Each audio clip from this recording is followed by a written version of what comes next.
সেই দিনটা আমার খুব মনে পড়ে। সারাদিন অবিশ্রান্ত বৃষ্টি হইয়াও শেষ হয় নাই। শ্রাবণের সমস্ত আকাশটা ঘন মেঘে সমাচ্ছন্ন হইয়া আছে এবং সন্ধ্যা উত্তীর্ণ হইতে না হইতেই চারিদিক গাঢ় অন্ধকারে ছাইয়া গিয়াছে। সকাল সকাল খাইয়া লইয়া আমরা কয় ভাই নিত্য প্রথা মতো বাইরের বৈঠকখানায় ঢালার বিছানার উপর রেডি তেলের সেচ জ্বালাইয়া বই খুলিয়া বসিয়া গিয়াছি।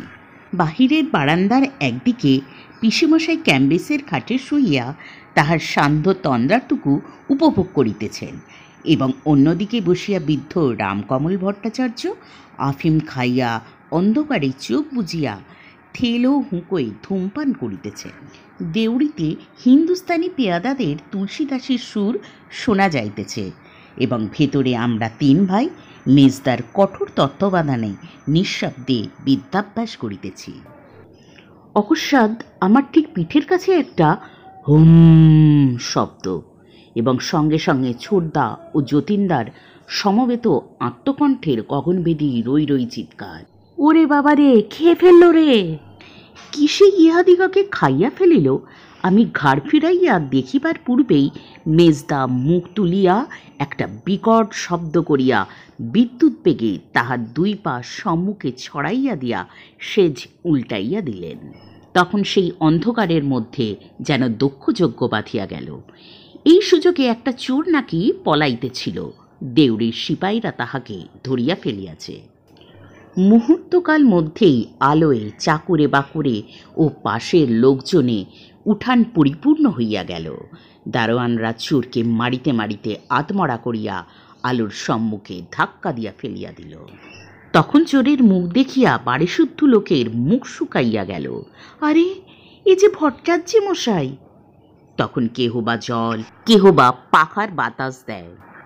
একটু প্রকৃতিস্থ হইয়া ভট্টাচার্য মশাই কাঁদিতে কাঁদিতে বলিলেন, ভাল্লুক নয় বাবা, একটা নেগড়ে বাঘ। তখন কেহ বা বিশ্বাস করিল, কেহ বা করিল না, কিন্তু সবাই লণ্ঠন লইয়া ভয়চকিত নেত্রে চারিদিকে খুঁজিতে লাগিল।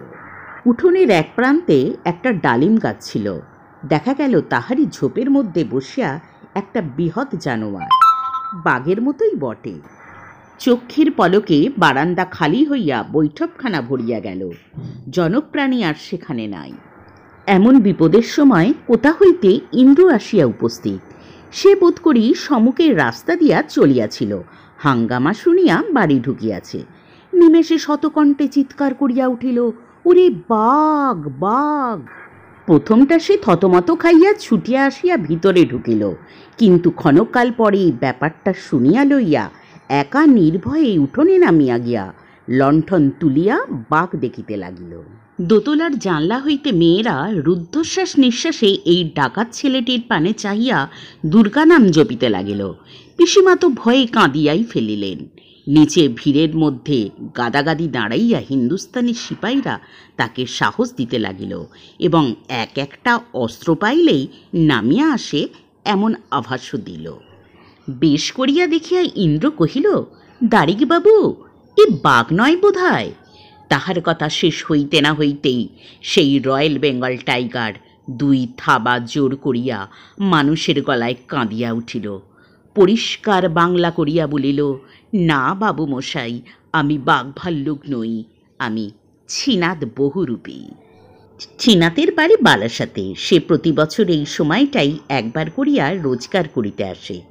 কাল সে এ বাড়িতে নারদ সাজিয়া গান শুনাইয়া গিয়াছিল। সে একবার ভট্টাচার্য মশায়ের পায়ে, একবার পিসিমশায়ের পায়ে পড়িতে লাগিল। কহিল, ছেলেরা অমন করিয়া ভয় পাইয়া প্রদীপ উল্টাইয়া মহামারী কাণ্ড বাঁধাইয়া তোলায় সে নিজেও গাছের আড়ালে লুকাইয়াছিল। ভাবিয়াছিল একটু ঠান্ডা হইলেই বাহির হইয়া তাহার সাজ দেখাইয়া যাইবে, কিন্তু ব্যাপার উত্তরোত্তর এমন হইয়া উঠিল যে তাহার আর সাহসে কুলাইল না। গল্প বহুরূপী। লেখক অমর কথা শিল্পী শরৎচন্দ্র চট্টোপাধ্যায়।